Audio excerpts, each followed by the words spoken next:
আর এর অস্তিত্ব নিয়ে গল্প ছড়িয়েছে প্রজন্ম থেকে প্রজন্মে। এই স্থানটি পাইকার ইউনিয়নের কাহালু উপজেলার যোগের ভবন নামে পরিচিত। জনশ্রুতি বলে কঞ্চকূপ নামে একটি কুয়ার ভিতরে বেহুলা তার মৃত স্বামী লক্ষিন্দরকে পুনর্জীবিত করেছিলেন। আজও এই কুয়ার অস্তিত্ব রয়েছে।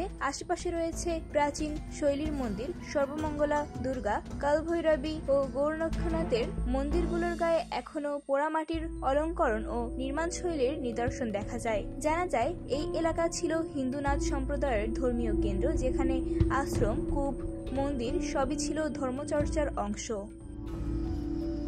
এখানে বহুবার তান্ত্রিক, কবিরাজ, ফকির এমনকি পূজারীরাও এসেছেন তন্ত্রমন্ত্র ও যজ্ঞের মাধ্যমে গুপ্তধন খোঁজার জন্য, কিন্তু প্রতিবারই তারা ব্যর্থ হয়েছেন। কেউ প্রাণ হারিয়েছেন, কেউ পাগল হয়ে ফিরে গেছেন, এমনটাই জানাচ্ছেন স্থানীয় প্রবীণরা। তবে তাদের মতে সাপদের বিরক্ত না করলে তারা কাউকে ক্ষতি করে না, বরং গ্রামের মানুষ আজও সাপদের দুধ কলা দিয়ে মানায় রাখেন।